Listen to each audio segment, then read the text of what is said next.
तो आज का ये वीडियो खास तौर पर उन छात्रों के लिए बहुत इम्पोर्टेंट है जो या तो कम्पिटिटिव प्रोग्रामिंग कर रहे हैं या तो किसी इंटरव्यू की प्रिपरेशन कर रहे हैं या फिर गेम डेवलपमेंट में अपना कैरियर बनाना चाहते हैं। जब हम शिफ्ट ऑपरेटर का उपयोग करते हैं, राइट शिफ्ट ऑपरेटर का उपयोग करते हैं, तो जो नंबर होता है उसकी वैल्यू आधी हो जाती है। किसी नंबर को अगर k बार शिफ्ट कर देंगे तो उसका मतलब क्या हो जाएगा? उसका मतलब हो जाएगा कि हमने उस नंबर को 2 की पावर k से डिवाइड कर दिया है। तो अब हम समझते हैं कि ये जो बिटवाइज ऑपरेटर्स होते हैं इनका उपयोग कहाँ कहाँ पर किया जाता है। एग्जाम्पल्स में मान लीजिए कि हमारे पास एक नंबर है 10, ठीक है, ये डेसिमल में है, इसको हम बाइनरी में कुछ इस तरीके से लिख सकते हैं। राइट शिफ्ट ऑपरेटर का उपयोग क्यों करना चाहिए? डिवाइड ऑपरेटर के बदले। अब ये जो 10 है ये किस में लिखा है? बाइनरी में लिखा है। अब हम क्या कर रहे हैं? इसमें राइट शिफ्ट ऑपरेशन परफॉर्म कर रहे हैं। और 50/4 क्या होता है? 50/4 होता है 12.5। लेकिन जो बिटवाइज ऑपरेटर्स होते हैं वो डेसिमल नंबर को कंसीडर नहीं करते हैं। वो जो नंबर हमें मिलेगा वो इंटीजर मिलेगा, इसलिए इसका आंसर आ जाएगा 12। 8 को आप राइट शिफ्ट करिए एक बार, और 8 को एक बार जब हम राइट शिफ्ट करेंगे तो हमें पता है कि हमें क्या मिलता है। हमें पता है कि 8 जो है वो डिवाइड हो जाएगा और डिवाइड होकर क्या मिलेगा? 4 मिलेगा। हमने समझा था कि अगर नंबर हमारा ऑड है, मान लीजिए 25 है, तो इसका आधा तो 12.5 होता है, ठीक है। लेकिन जो बिटवाइज ऑपरेटर्स होते हैं वो फ्रैक्शनल वैल्यू पर काम नहीं करते हैं, डेसिमल वैल्यू पर काम नहीं करते हैं, वो सिर्फ इंटीजर वैल्यूज़ पर काम करते हैं। इसलिए हमें 12.5 नहीं, आंसर में 12 ही मिलेगा।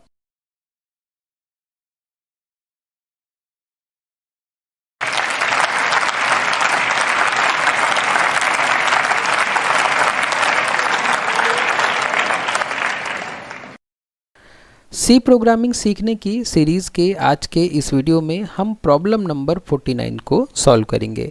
तो आज का ये वीडियो खास तौर पर उन छात्रों के लिए बहुत इम्पोर्टेंट है जो या तो कम्पिटिटिव प्रोग्रामिंग कर रहे हैं या तो किसी इंटरव्यू की प्रिपरेशन कर रहे हैं या फिर गेम डेवलपमेंट में अपना कैरियर बनाना चाहते हैं, क्योंकि इन छात्रों के लिए मेमोरी ऑप्टिमाइजेशन और प्रोग्राम की एग्जीक्यूशन की स्पीड बहुत मैटर करती है। तो आज हम जिस ऑपरेटर के बारे में पढ़ने वाले हैं ये आपके मेमोरी को तो ऑप्टिमाइज़ करेगा ही, साथ ही आपके प्रोग्राम के एग्जीक्यूशन को भी बहुत ही फास्ट बना देगा। इस सीरीज़ के पिछले वीडियो में जिसमें हमने इस सीरीज़ की प्रॉब्लम नंबर 48 को सॉल्व किया था, उसमें हमने समझा था कि हम कैसे पता कर सकते हैं कि कोई नंबर पावर ऑफ 2 है कि नहीं, और इस काम को करने के लिए भी हमने बिटवाइज ऑपरेटर का ही सहारा लिया था। तो अगर आपने इस वीडियो को नहीं देखा तो नीचे डिस्क्रिप्शन बॉक्स में आपको लिंक मिल जाएगा, आप इस वीडियो को पूरा देखने के बाद उस वीडियो को भी देख सकते हैं। तो चलिए शुरुआत करते हैं आज के इस वीडियो की और समझते हैं कि कैसे हम किसी नंबर को डिवाइड कर सकते हैं विदाउट यूजिंग डिवीज़न ऑपरेटर। तो उस काम को करने के लिए हमें समझना ज़रूरी है कि राइट शिफ्ट ऑपरेटर क्या होता है, क्योंकि राइट शिफ्ट ऑपरेटर का उपयोग करके ही हम ये काम करने वाले हैं। तो राइट शिफ्ट ऑपरेटर क्या करता है? किसी नंबर के बिट्स को दाईं ओर शिफ्ट करता है, ठीक है। तो अगर हमने राइट शिफ्ट ऑपरेटर का उपयोग किया है, इसका मतलब क्या होगा? इसका मतलब ये होगा कि वो नंबर की बाइनरी बिट्स को राइट हैंड साइड में एक बार शिफ्ट कर दिया जाएगा, अगर हमने एक बार शिफ्ट करने के लिए बोला है तो। और क्या होता है कि जब हम शिफ्ट ऑपरेटर का उपयोग करते हैं, राइट शिफ्ट ऑपरेटर का उपयोग करते हैं, तो जो नंबर होता है उसकी वैल्यू आधी हो जाती है। चलिए इस बात को हम एक एग्जांपल से समझते हैं। यहाँ पे फॉर्मूला लिखा हुआ है राइट शिफ्ट करने के लिए, हम एक एक करके इन दोनों फॉर्मूले को समझते हैं। तो सबसे पहले हम समझते हैं इस पहले वाले फॉर्मूले को। इसमें लिखा गया है कि एक नंबर है, ठीक है, उसमें हमने क्या किया? उसको हमने एक बार राइट शिफ्ट किया। तो इस बात को समझने के लिए हम क्या करते हैं? हम इस n की एक वैल्यू मान लेते हैं। मान लीजिए कि वो वैल्यू है 8, ठीक है। हमने कंप्यूटर को एक वैल्यू दी है n की 8। अब कंप्यूटर क्या करेगा? कंप्यूटर को इस 8 पर राइट शिफ्ट ऑपरेशन परफॉर्म करना है ना। तो कंप्यूटर क्या करेगा? सबसे पहले इस 8 को बदलेगा किस में? बाइनरी में, है ना। तो 8 का बाइनरी ये होता है। अगर आपको नहीं पता कि हम डेसिमल टू बाइनरी और बाइनरी टू डेसिमल किस तरीके से कन्वर्ट करते हैं, तो आप डिस्क्रिप्शन बॉक्स में आपको लिंक मिल जाएगा, आप उस वीडियो को भी देख सकते हैं इस वीडियो के बाद में। तो देखिए ये 8 का बाइनरी यहाँ पे लिखा हुआ है, ठीक है। 8 का बाइनरी कंप्यूटर बाइनरी लैंग्वेज ही समझता है, वो तो हमारे समझने के लिए डेसिमल नंबर हमें स्क्रीन पर दिखाया जाता है, बाकी कंप्यूटर बाइनरीज पर ही ऑपरेट करता है, ओके। तो अब क्या करना है? हमें 8 में जो बिट्स मौजूद हैं उनको क्या करना है? एक बार राइट हैंड साइड में शिफ्ट करना है। तो शिफ्ट को समझने के लिए पहले आप ये देखिए कि यहाँ पे 4 बिट हैं, तो मैं ये 4 बिट नीचे यहाँ पे बना लेता हूँ, 1 2 3 4 बिट। ओके, अब जब हम राइट हैंड साइड में शिफ्ट करेंगे तो क्या होगा कि जो 1 है ये 1 बिट राइट हैंड साइड तरफ में शिफ्ट हो जाएगा, तो ये इधर आ जाएगा, है ना, पहली पोजीशन में है अभी जो 1 है ये कहाँ पे है, ये MSB में है पहली पोजीशन में, तो अब कहाँ हो जाएगा, ये दूसरी पोजीशन में हो जाएगा अगर हम लेफ्ट हैंड साइड से काउंट करें तो। और उसके बाद ये जो 0 है ये इसके बगल में आ जाएगा, और उसके बाद वाला ये 0 जो है ये यहाँ पे आ जाएगा। लेकिन इस 0 के लिए अब कोई जगह नहीं बची, तो ये 0 क्या हो जाएगा, डिस्कार्ड हो जाएगा। ठीक है, ये 0 बाहर चला जाएगा फ्रेम से। अब देखिए यहाँ पे एक खाली जगह बच गई है, इस खाली जगह को भरने के लिए हमें देखना पड़ेगा कि जो नंबर को हम शिफ्ट कर रहे हैं वो पॉजिटिव नंबर है कि निगेटिव नंबर है। तो 8 हमारा पॉजिटिव नंबर है, तो यहाँ पे हम 0 अपेंड कर देंगे, निगेटिव नंबर होता तो हम 1 अपेंड करते। अब ये जो हमें नया बाइनरी नंबर मिला है, इस बाइनरी नंबर को जब हम डेसिमल में बदलेंगे, बाइनरी को जब हम डेसिमल में बदलेंगे तो हमें पता चलेगा कि ये तो 4 लिखा हुआ है ना। हमने शुरुआत किया था किससे, 8 से, हमने शुरुआत किया था 8 से, और हमें क्या मिल गया, हमें मिल गया 4। मतलब जो नंबर था 8 वो क्या हो गया, हाफ हो गया, है ना, नंबर क्या हो गया, हाफ हो गया। इसका मतलब कि हमने डिवाइड कर दिया 8 को 2 से बिना डिवीज़न ऑपरेटर का उपयोग किए, क्योंकि हमने क्या यूज़ किया, हमने राइट शिफ्ट ऑपरेटर का उपयोग किया है इस काम को करने के लिए। तो जैसे कि हम समझ रहे हैं कि जब हमने n को एक बार, ठीक है, एक बार शिफ्ट किया, तो इसका मतलब हमने अल्टीमेटली क्या किया, इसका मतलब अल्टीमेटली हमने किया n को हमने 2 की पावर 1 से डिवाइड कर दिया। ये जो 1 लिखा है ना, ये यहाँ पे पावर में आप मान लीजिए। ओके, उसके बाद अगर हम ऐसा कर दें, कि n राइट शिफ्ट 2 कर दें, है ना, तो उसका मतलब क्या हो जाएगा, उसका मतलब ये हो जाएगा कि हम n को 2 की पावर 2 से डिवाइड कर रहे हैं, क्योंकि ये जो 2 है यहाँ पावर में आ जाएगी, जिस तरीके से ये जो 1 है ये पावर में आई थी, है ना, ये वाली 1, ये जो 1 थी ये पावर में आई थी ना, वैसे ही। ठीक है, इस बात को और समझने के लिए मैं यहाँ पे लिख देता हूँ कि n को अगर हम राइट शिफ्ट करेंगे 3 बार, तो इसका मतलब जो हमारा नंबर है वो डिवाइड हो जाएगा 2 की पावर 3 से, क्योंकि यहाँ पे जो 3 लिखा हुआ है ना, ये कहाँ चला जाएगा, इसके पावर में। तो इसका मतलब ये हुआ कि जब हम n को 3 बार शिफ्ट करेंगे राइट हैंड साइड में, तो हमारा जो नंबर होगा वो डिवाइड किससे हो जाएगा, वो 8 से डिवाइड हो जाएगा। 2 की पावर 3 क्या होता है, 8 होता है। तो अगर हमें किसी नंबर को 8 से डिवाइड करना है तो हम क्या करेंगे, उस नंबर के बाइनरी बिट्स को 3 बार शिफ्ट कर देंगे। उसी तरीके से अगर हम क्या करेंगे, हम किसी नंबर को अगर k बार, ठीक है, k बार शिफ्ट कर देंगे, तो उसका मतलब क्या हो जाएगा, उसका मतलब हो जाएगा कि हमने उस नंबर को 2 की पावर k से डिवाइड कर दिया है ना। ये जो k है ये कहाँ आ जाएगा, पावर में। ठीक है, तो हमें जितनी बार भी शिफ्ट करना है हम उसको यहाँ पे पावर में मान ले, तो उससे हमें पता चल जाएगा कि जो हमारा नंबर है वो कितने बार डिवाइड होगा, है ना। यह तो अगर हमारे पास पहले से ही नंबर हो कि हमें कितनी बार, मान लीजिए कि हमें किसी नंबर को मान लीजिए कि हमें 32 से डिवाइड करना है, किससे, 32 से डिवाइड करना है, तो हम क्या लिखेंगे, हम लिखेंगे कि n राइट शिफ्ट बाई 5, क्योंकि हमें पता होना चाहिए कि 32 को हम 2 की पावर 5 लिख सकते हैं, है ना। तो ये 5 कहाँ पे आ जाएगा, यहाँ, मतलब हम 5 बार अगर शिफ्ट कर देंगे तो हमारा जो नंबर है वो 32 से डिवाइड हो जाएगा। अब ये जो 32 से डिवाइड करने वाला ऑपरेशन है ये फिर भी थोड़ा टाइम टेकिंग हो सकता है, लेकिन जब हमें 5 बार शिफ्ट करना रहेगा इस नंबर को बिट्स लेवल पर, तो ये ऑपरेशन काफ़ी स्पीडली हो जाएगा, काफ़ी जल्दी हो जाएगा। ठीक है, इसलिए जो राइट शिफ्ट ऑपरेटर होते हैं या बिटवाइज ऑपरेटर होते हैं, इनका उपयोग जो है वो रिकमेंडेड होता है। ओके, तो अब हम समझते हैं कि ये जो बिटवाइज ऑपरेटर्स होते हैं इनका उपयोग कहाँ कहाँ पर किया जाता है। तो बिटवाइज ऑपरेटर का उपयोग कम्पिटिटिव प्रोग्रामिंग में होता है। कम्पिटिटिव प्रोग्रामिंग आपने की होगी, अगर आपने नहीं किया तो बहुत सारी वेबसाइट्स होती हैं, जैसे गीक फॉर गीक्स होती है ना, गीक फॉर गीक्स होती है, कोड शेफ होता है ना, कोड शेफ होता है, ये वेबसाइट होती है। उसके बाद में कोड फोर्सेस होती है। ऐसे बहुत सारी वेबसाइट्स होती हैं जहाँ पे आप कम्पिटिटिव प्रोग्रामिंग कर सकते हैं। ठीक है, एक लीड कोड होता है, लीड कोड तो ये कुछ फेमस वेबसाइट है ना, जो कि कम्पिटिटिव प्रोग्रामिंग के लिए उपयोग की जाती हैं। तो अगर आप कम्पिटिटिव प्रोग्रामिंग करते हैं तो आपको पता होगा कि वहाँ पे आपका जो कोड का एग्जीक्यूशन टाइम होता है वो काफ़ी मैटर करता है, और वहाँ पे कई सारे टेस्ट केसेस होते हैं। टेस्ट केसेस हज़ारों में हो सकते हैं। तो अगर आपको 1000 टेस्ट केस पार करने हैं, 1000 टेस्ट केस रिजॉल्व करने हैं, तो आपका ये जो छोटे छोटे ऑपरेशन होते हैं ना, डिवाइड मल्टीप्लाई, इनका टाइम भी मैटर करता है। क्योंकि अगर आप 1000 टेस्ट केस रन करेंगे और आपने डिवाइड ऑपरेटर का उपयोग किया है, तो ये डिवाइड ऑपरेटर अपने आप में टाइम टेकिंग है। तो 1000 टेस्ट केस जितना टाइम लेंगे उतने में आपका कोड सबमिट नहीं होगा। इन शॉर्ट कि अगर आप कम्पिटिटिव प्रोग्रामिंग कर रहे हैं तो आपको बिटवाइज ऑपरेटर का उपयोग पता होना चाहिए, वो आपके कोड सबमिट कराने में काफ़ी हेल्पफुल रहेगा। उसके अलावा एम्बेडेड सिस्टम जैसे कि माइक्रो कंट्रोलर होता है, उसमें क्या होता है, उसमें बिटवाइज ऑपरेटर का उपयोग होता है। जैसे IoT के बारे में आपने सुना होगा, इंटरनेट ऑफ थिंग्स के बारे में, है ना। इंटरनेट ऑफ थिंग्स में जो डिवाइसेस होती हैं उसमें हम क्या करते हैं, प्रोग्रामिंग करते हैं। माइक्रो कंट्रोलर में हम क्या करते हैं, प्रोग्रामिंग करते हैं। तो जब हम हार्डवेयर के लेवल पे प्रोग्रामिंग करते हैं तो हम चाहते हैं कि जैसे ही बटन को प्रेस किया जाए वैसे ही हमारा कोड तुरंत एग्जीक्यूट हो जाए।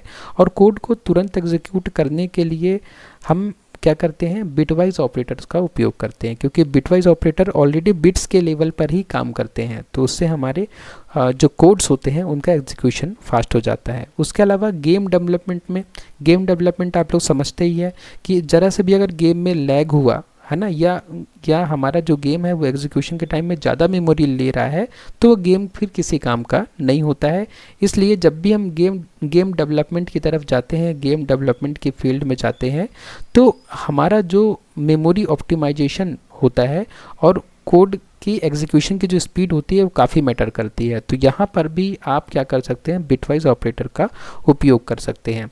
उसके अलावा इंटरव्यूज़ क्वेश्चंस, मतलब कि जब आप इंटरव्यू देने जाएंगे तो वहाँ पे आपसे ज़रूर पूछा जाएगा कि आप बिटवाइज ऑपरेटर्स के बारे में समझते हैं क्या, या किसी पर्टिकुलर प्रॉब्लम को आप किस तरीके से बिटवाइज ऑपरेटर से सॉल्व करेंगे। जैसे आज के इस वीडियो में ही हम समझ रहे हैं कि हम डिवीज़न के लिए बिटवाइज ऑपरेटर का उपयोग कर सकते हैं, है ना। तो इंटरव्यू में पूछा जा सकता है कि 2 से अगर आपको डिवाइड करना हो तो आप 2 से डिवाइड कैसे करेंगे, और अगर आपने बोल दिया कि 2 से डिवाइड करने के लिए हम n/2 करेंगे, तो वो समझ जाएगा कि आपको बिटवाइज ऑपरेटर्स के बारे में नहीं पता है। क्योंकि अगर आप n/2 करेंगे और n राइट शिफ्ट बाई 1 करेंगे, तो n राइट शिफ्ट बाई 1 करने में आपका टाइम और मेमोरी काफ़ी इफ़िशिएंट तरीके से उपयोग होगी। उसके अलावा इंटरव्यू में आपसे पूछा जा सकता है कि कोई नंबर पावर ऑफ 2 है कि नहीं, है ना। इस बात को चेक करने के लिए आप कैसे चेक करेंगे, तो उसके लिए भी बिटवाइज ऑपरेटर्स का उपयोग किया जाता है। या आपसे बोला जा सकता है कि कोई नंबर इवन है या ऑड है, आप बिटवाइज ऑपरेटर से इसको सॉल्व करके मुझे बताइए। तो इस तरीके के क्वेश्चन पूछा जा सकते हैं आपसे इंटरव्यू में, और अगर आपने बिटवाइज ऑपरेटर्स पढ़ा है तो आपके लिए काफ़ी ईजी होगा इनको आंसर करना। इसलिए बिटवाइज ऑपरेटर्स का बहुत वास्ट यूज़ है। आप इस टॉपिक को बहुत सीरियसली लीजिए, क्योंकि अगर आप बिटवाइज ऑपरेटर समझ जाएंगे तो इसका मतलब आप रियल की प्रोग्रामिंग कर रहे हैं। उसके बाद में अब हम समझते हैं कि why use right shift instead of divide, मतलब हमें राइट शिफ्ट ऑपरेटर का उपयोग क्यों करना चाहिए डिवाइड ऑपरेटर के बदले। क्योंकि जो राइट शिफ्ट ऑपरेटर होता है उसकी स्पीड जो होती है तेज़ होती है, मतलब तेज़ एग्जीक्यूशन होता है हमारे प्रोग्राम का। ऑप्टिमाइजेशन, मतलब कंपाइलर भी डिवाइड को राइट शिफ्ट में बदल देता है, मतलब कंपाइलर को ही पता है कि अगर डिवाइड करना है तो हमें इफ़िशिएंट तरीका है कि हम राइट शिफ्ट ऑपरेटर का उपयोग करें। उसके बाद इफ़िशिएंसी, कम रिसोर्सेज का उपयोग हो जाता है। अगर आप बिट वाइज ऑपरेटर्स का उपयोग करते हैं तो रिसोर्सेज आपको कम लगते हैं कोई ऑपरेशन को परफॉर्म करने में। उसके अलावा स्मार्टनेस, कोडिंग इंटरव्यू में प्लस पॉइंट होता है अगर आपको बिटवाइज ऑपरेटर का नॉलेज है तो, ठीक है। तो चलिए अब हम वीडियो में आगे बढ़ते हैं और मुद्दे पे आते हैं कि हम कैसे डिवीज़न कर सकते हैं by using bitwise right operator का। तो जो नॉर्मल तरीका है, अगर हमें डिवाइड करना है तो हम 10 डिवाइड बाई 2 लिख देंगे, आंसर हमारा 5 आ जाएगा, सही आंसर रहेगा, लेकिन तरीका गलत है। अगर आप बिटवाइज तरीके से जाते हैं तो बस आप लिख दीजिए 10 राइट शिफ्ट बाई 1, तो आपको क्या मिल जाएगा, 5 मिल जाएगा, और वही बहुत स्पीड में, ठीक है, बहुत जल्दी से आपको 5 मिल जाएगा। उसके बाद कुछ एग्जांपल्स हैं। एग्जांपल्स में मान लीजिए कि हमारे पास एक नंबर है 10, ठीक है, ये डेसिमल में है, इसको हम बाइनरी में कुछ इस तरीके से लिख सकते हैं। मैं फिर बता दूं, अगर आपको नहीं पता है कि हम डेसिमल टू बाइनरी और बाइनरी टू डेसिमल कन्वर्जन किस तरीके से कर सकते हैं, तो मैं नीचे डिस्क्रिप्शन बॉक्स में लिंक दे दूंगा अलग से, आप उस लिंक पे जाकर देख सकते हैं उस वीडियो को जिसमें मैंने इन सारी बातों को बताया है। अब ये जो 10 है ये किस में लिखा है, बाइनरी में लिखा है। अब हम क्या कर रहे हैं, इसमें राइट शिफ्ट ऑपरेशन परफॉर्म कर रहे हैं। तो जैसे ही आप राइट शिफ्ट ऑपरेशन परफॉर्म करेंगे तो जो आपको नया नंबर मिलेगा वो ये मिलेगा, ठीक है। और ये क्या लिखा हुआ है, इसको हमें बदलना पड़ेगा, ये जो बाइनरी में लिखा है इसको बदलना पड़ेगा डेसिमल में, और हमें पता चलेगा कि ये तो 5 लिखा हुआ है। मतलब हमने 10 पर एक बार राइट शिफ्ट ऑपरेशन परफॉर्म किया तो हमें क्या मिल गया, 5 मिल गया। मतलब 10 जो है 2 से डिवाइड हो गया। तो अगर हम बात करें लॉजिक की, मैंने पहले भी आपको बताया था इस वीडियो में शुरुआत में कि लॉजिक एक्चुअली है क्या। एक बार फिर से हम डिस्कस कर लेते हैं कि हर बार जब हम शिफ्ट करते हैं तो हमारा जो नंबर होता है वो आधा हो जाता है। जैसे कि मैं n को एक बार शिफ्ट करूं, ठीक है, n को अगर मैं एक बार राइट में शिफ्ट करूं तो n जो है डिवाइड बाई 2 हो जाएगा। अगर n को मैं 2 बार शिफ्ट करूं तो n जो है डिवाइड बाई 4 हो जाएगा। अगर n को मैं 3 बार शिफ्ट करूं तो n जो है डिवाइड बाई 3 हो जाएगा, क्योंकि मैंने आपको बताया कि ये जो 3 होता है ना यहाँ पे, ये इसका मतलब आप इस तरीके से समझिए कि n डिवाइड बाई 2 की पावर 3 है ना। 2 की पावर 3 क्या होता है, 8 हो जाता है। वैसे यहाँ पे जो लिखा है यहाँ पे इसका मतलब है कि n डिवाइड बाई 2 की पावर 2, और इसका मतलब क्या है कि n डिवाइड बाई 2 की पावर 1। ओके, तो इस तरीके से हम लॉजिक समझ सकते हैं कि अगर हमें n अपॉन 2 की पावर 3 या n बाई 8 करना है तो हम n को 3 बार शिफ्ट कराएंगे। अगर n बाई 16 करना है, मतलब हमें किसी नंबर को 16 से डिवाइड करना है, तो हम क्या करेंगे, 4 बार शिफ्ट कराएंगे। उस तरीके से अगर हमें n बाई 32 करना है, मतलब किसी नंबर को 32 से डिवाइड करना है, तो हम इसको क्या करेंगे, 5 बार शिफ्ट कराएंगे, है ना। ये बात आपको समझ में आ रही होगी। अब स्टेप बाय स्टेप कुछ एग्जांपल्स हैं। जैसे कि हमारे पास एक नंबर है 16, अगर हमने एक बार शिफ्ट किया उसको राइट हैंड साइड में तो नंबर क्या हो जाएगा, आधा हो जाएगा। उसी तरीके से हमारे पास दूसरा नंबर है 20, उसको हमने एक बार शिफ्ट किया तो नंबर क्या हो जाएगा, आधा हो जाएगा। उसी तरीके से हमारे पास एक नंबर है 50, अगर हमने उसको 2 बार शिफ्ट किया तो क्या हो जाएगा, 12 हो जाएगा। ठीक है, 2 बार शिफ्ट करने में 12 कैसे होगा, क्योंकि हमें पता है कि अगर हमने ये लिखा है तो इसका मतलब क्या होता है, इसका मतलब होगा 50 अपॉन 2 की पावर 2, है ना। यही ना, ये जो 2 है ये कहाँ चली जाएगी, पावर में चली जाएगी। तो 50 अपॉन क्या हो जाएगा, 50 अपॉन 4 हो जाएगा। और 50 अपॉन 4 क्या होता है, 50 अपॉन 4 होता है 12.5। लेकिन जो बिटवाइज ऑपरेटर्स होते हैं वो डेसिमल नंबर को कंसीडर नहीं करते हैं, वो जो नंबर हमें मिलेगा वो इंटीजर मिलेगा, इसलिए इसका आंसर आ जाएगा 12। ठीक है, तो इस तरीके से हम राइट शिफ्ट ऑपरेटर का उपयोग करके डिवाइड कर सकते हैं। उसके बाद अब हम देखते हैं इस प्रॉब्लम को सॉल्व करने का सी प्रोग्राम, जो कि काफ़ी ज़्यादा सिंपल सी प्रोग्राम है। अभी तक जितने प्रोग्राम्स हमने देखे हैं उनमें से सबसे सिंपल प्रोग्राम आज का है, क्योंकि इसमें हमने कुछ भी नहीं किया। इसमें हमने सबसे पहले इंक्लूड किया है किसको, stdio.h को, जो कि स्टैंडर्ड फाइल है इनपुट और आउटपुट फंक्शंस के लिए। उसके बाद में मेन फंक्शन है। हम जानते हैं कि सी प्रोग्राम में कम से कम एक मेन फंक्शन होना चाहिए। इस मेन फंक्शन का जो रिटर्न टाइप है ना, इसको क्या बोलते हैं, रिटर्न टाइप। रिटर्न टाइप मतलब कि जब ये फंक्शन का एग्जीक्यूशन पूरा हो जाएगा तो ऑपरेटिंग सिस्टम को क्या वैल्यू, किस टाइप की वैल्यू रिटर्न की जाएगी। तो हमने कहा कि ऑपरेटिंग सिस्टम को इंटीजर टाइप की वैल्यू रिटर्न की जाएगी, और यहाँ पे लास्ट में हमने एक इंटीजर वैल्यू रिटर्न कर दी। ठीक है, उसके बाद हमने क्या किया, एक वेरिएबल बनाया n नाम का एक वेरिएबल बनाया जो कि इंटीजर टाइप की वैल्यू को स्टोर कर सकता है। फिर हमने यूज़र को एक मैसेज दिखाया। यूज़र को क्या मैसेज दिखाया कि एंटर अ नंबर। इस मैसेज को देखकर यूज़र क्या करेगा, एक नंबर एंटर करेगा। अब यूज़र जो नंबर एंटर करेगा उसको हम रिसीव करेंगे स्कैनफ फंक्शन की सहायता से, है ना। स्कैनफ फंक्शन का उपयोग होता है इनपुट लेने के लिए। तो स्कैनफ फंक्शन में हमने बताया कि हम इंटीजर टाइप का नंबर रिसीव कर रहे हैं, और जो नंबर रिसीव कर रहे हैं उसको हम n नाम के वेरिएबल में स्टोर कर रहे हैं। ठीक है, तो मान लीजिए यूज़र ने इनपुट कराया 8, तो 8 को हमने n नाम के वेरिएबल में स्टोर कर लिया। उसके बाद में हम देखिए यहाँ पे क्या कर रहे हैं, हम यहाँ पे आंसर प्रिंट कर रहे हैं। आंसर प्रिंट करने के लिए हमें जैसा कि पता है कि डबल कोट्स के अंदर जो भी लिखा होता है वो एज इट इज़ प्रिंट हो जाता है सी प्रोग्रामिंग में।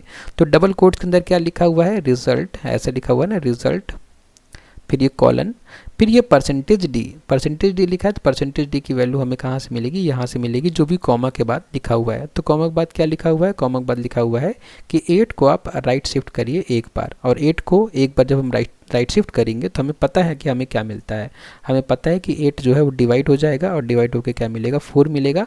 मतलब इस परसेंटेज डी की जगह क्या प्रिंट हो जाएगा, 4 प्रिंट हो जाएगा। ठीक है, स्लैश एन की मतलब क्या होता है, स्लैश एन मतलब होता है कि कंट्रोल हमारा प्रिंट करने के बाद नेक्स्ट लाइन में चला जाएगा।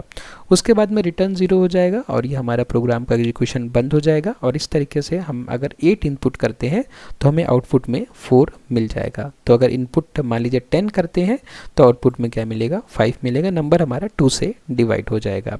तो अब इस प्रोग्राम को एक बार हम क्या कर लेते हैं, रन करके देख लेते हैं, ताकि हमारा प्रोग्राम का क्लैरिटी थोड़ा और बढ़ जाए।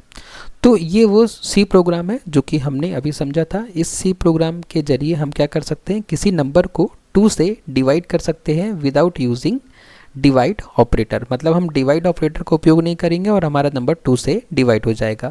तो इस प्रोग्राम को अभी हमने समझ लिया है, अब हम क्या करेंगे, इसको रन करके देखेंगे। जैसे मैंने प्रोग्राम को रन किया तो मुझे मैसेज दिखा कि एंटर अ नंबर। ये मैसेज कहाँ से दिख रहा है, ये मैसेज मुझे इस लाइन से दिख रहा है, क्योंकि हमने यूज़र को ये मैसेज प्रिंट कराया है। क्या प्रिंट कराया है कि एंटर अ नंबर, यूज़र को बोल रहे हैं कि एक नंबर एंटर करिए। तो यूज़र को अगर मैं एक नंबर एंटर करता हूँ, मान लीजिए 8, तो और मैं एंटर की प्रेस करता हूं तो हमें आंसर में क्या मिल जाएगा, रिजल्ट 4 मिल जाएगा। जैसे कि हमने अभी समझा था, जब हमने प्रोग्राम को लाइन बाय लाइन समझा था तो हमने एक ही एग्जांपल में लिया था इनपुट में और हमें आंसर में 4 मिल रहा था। इसके बाद मैं क्या करता हूं, एक बड़ा नंबर ले लेता हूं। मान लेते हैं कि एक नंबर ले लेते हैं हम 250। ठीक है, और जैसा कि हमने अभी समझा था कि अगर 250 को हम डिवाइड कर रहे हैं 2 से तो हमें क्या मिलेगा, इसका आधा मिलेगा। ठीक है, तो 125 हमें आउटपुट में मिलेगा। और एक काम करते हैं कि एक बार और कोड को रन कर लेते हैं और इस बार मैं ऑड नंबर देता हूं इनपुट में। ठीक है, अगर इनपुट में इस बार मैं ऑड नंबर दूंगा, जैसे कि हमने समझा था कि अगर नंबर हमारा ऑड है, मान लीजिए 25 है, तो इसका आधा तो 12.5 होता है। ठीक है, लेकिन जो बिटवाइज ऑपरेटर्स होते हैं वो फ्रैक्शनल वैल्यू पर काम नहीं करते हैं, डेसिमल वैल्यू पर काम नहीं करते हैं, वो सिर्फ इंटीजर वैल्यूज़ पर काम करते हैं। इसलिए हमें 12.5 नहीं, आंसर में 12 ही मिलेगा। ठीक है, तो इसलिए रिजल्ट हमें क्या मिल रहा है, 12 मिल रहा है। तो इस तरीके से हम डिवाइड कर सकते हैं बिना डिवीज़न ऑपरेटर का उपयोग किए। उसके बाद बिटवाइज राइट शिफ्ट ऑपरेटर का कुछ लिमिटेशन है, हम वो भी देख लेते हैं। लिमिटेशंस क्या है कि केवल इंटीजर्स पर काम करता है। कौन, बिटवाइज राइट शिफ्ट ऑपरेटर केवल इंटीजर्स पर काम करता है और फ्रैक्शनल रिजल्ट नहीं देता। फ्रैक्शनल मतलब दशमलव वाली संख्या आउटपुट में नहीं देता। अगर हमने 5 को 2 से डिवाइड किया तो हमें आउटपुट में 2.5 नहीं मिलेगा, हमें रिजल्ट मिलेगा 2। तो इस तरीके से बिटवाइज ऑपरेटर काम करता है। तो इस तरीके से बिटवाइज राइट शिफ्ट ऑपरेटर काम करता है। तो आज के इस वीडियो में बस इतना ही। अगर आपको वीडियो पसंद आया तो वीडियो को लाइक करें, शेयर करें अपने फ्रेंड्स के साथ में और सब्सक्राइब करें चैनल को। आपने वीडियो को लास्ट तक देखा उसके लिए बहुत बहुत धन्यवाद।